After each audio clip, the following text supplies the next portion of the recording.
ஆன்மீக நண்பர்கள் அனைவருக்கும் அன்பு கலந்த வணக்கங்கள். இன்றைக்கி நாங்கள் ஆன்மீகம் சம்மந்தமான பதிவில் தோஷங்களை நீக்கும் நாகதீபம் வேண்டுதல்களை நிறைவேற்றும் பெருமாளை வழிபடலாமா வாங்க. அதாவது காஞ்சிபுரம் மாவட்டத்தின் மைய பகுதியில் அமைந்திருக்கும் பச்சவண்ண பெருமாள் திருக்கோயிலில் மிகவும் தொன்மையான மற்றது சிறப்புமிக்க வைணவ தலமாகும். காஞ்சிபுரம் பேருந்து நிலையத்தில் இருந்து பார்த்திங்கன்னா எளிதில் சென்றடையக்கூடிய இந்த ஆலயம் தான் தனித்துவமான கட்டிடக்கலை மற்றது வழிபாட்டு முறைகளால் பக்தர்களை ஈர்க்கிறதுன்னே சொல்லலாம். இந்த கோயிலின் முக்கிய தெய்வம் பார்த்திங்கன்னா பச்சை வண்ண பெருமாள் ஆவார். இவர் பார்த்திங்கன்னா மரகத மேனி உடையவராகவும் அதாவது பச்சை நிற திருமேனியுடன் நின்ற கோலத்தில் காட்சி அளிக்கிறார். இந்த அபூர்வமான திருவுருவம் பக்தர்களுக்கு சாந்தமான மற்றது அமைதியான தரிசனத்தை வழங்குகிறது. அது மட்டுமில்லாமல் பார்த்தீங்கன்னா இந்த தலத்தில் மகாவிஷ்ணு ராமர் அவதாரத்தில் காட்சி அளித்ததாக நம்பப்படுகிறது. இதன் காரணமாக தான் கருவறையில் தாயார்கள் இல்லை, இங்கு பெருமாள் ஜோதி வடிவில் காட்சி தருகிறார் என்பதும் பக்தர்களின் ஆழமான நம்பிக்கையாக சொல்லப்படுகிறது. கோயிலின் பிரகாரத்தில் அம்பாள் மரகத வள்ளிக்கென ஒரு தனி சந்நிதி அமைந்திருக்கிறதா. மரகதவள்ளி தாயார் பார்த்திங்கன்னா யந்திர ரூபிணியாக வழிபடுகிறார்.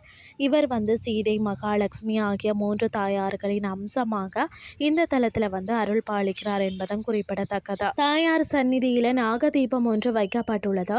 இந்த நாகதீபத்தை ஏற்றி வழிபட்டால் நாகதோஷங்கள் நீங்கும் என்பது பக்தர்களின் நம்பிக்கையாக இருக்கிறது. இந்த கோயிலில் வருடம் தோறும் வைகுண்ட ஏகாதசி, வைகாசி விசாகம், ஆணி திருமஞ்சனம் போன்ற திருவிழாக்கள் வெகு விமரிசையாக கொண்டாடப்படுகிறதாம். திருமண வயது அடைந்தும் திருமணம் கைகூடாத ஆண்கள் மற்ற பெண்கள் இந்த கோயிலுக்கு பச்சை வண்ண பெருமாளை மனமுருகி வேண்டி செல்கிறார்களாம். இங்குள்ள அம்பாள் பார்த்திங்கன்னா மரகத வள்ளியும் திருமண பிரச்சனைகளை தீர்க்கும் சக்தியாக நம்பப்படுகிறார். தாயார் சந்நிதியிலையும் பிரார்த்தனைகள் மேற்கொள்கின்றனர். விரைவில் நல்ல வரன் அமையவும் திருமணத்தில் இருக்கக்கூடிய தடைகள் நீங்கவும் பக்தர்கள் பெருமாளையும் தாயாரையும் வேண்டிக் கொள்கிறார்களாம். குழந்தை பாக்கியம் இல்லாத தம்பதியினர் இந்த தலத்திற்கு பச்சை வண்ண பெருமாளை வழிபடுகிறார்கள். கருவூற்றி இருக்கக்கூடிய பெண்கள் ஆரோக்கியமான குழந்தை பிறக்க வேண்டியும் இங்கு பிரார்த்தனை செய்வது வழக்கம்னு சொல்லப்படுகிறது. நீண்ட கால நோய்களில் இருந்து நிவாரணம் பெறவும் கல்வியில் சிறந்து விளங்கவும் மாணவர்கள் இங்கு பிரார்த்தனை செய்கிறார்களாம். நேர்த்திக்கடன்கள் பார்த்திங்கன்னா பச்சை நிற வஸ்திரம் சாற்றுதல் இந்த கோயிலில் மிகவும் முக்கியமான நேர்த்திக்கடன்களில் இதுவும் ஒன்றாக இருக்கிறது. மூலவரான பச்சை வண்ண பெருமாள் பச்சை நிற மேனியை கொண்டிருக்கிறதால பக்தர்கள் தங்கள் வேண்டுதல்கள் நிறைவேறியவுடன் பார்த்திங்கன்னா சுவாமிக்கு பச்சை நிற பட்டு வஸ்திரம் அல்லது சாதாரண பச்சை நிற ஆடையை காணிக்கையாக செலுத்துகிறார்களாம்.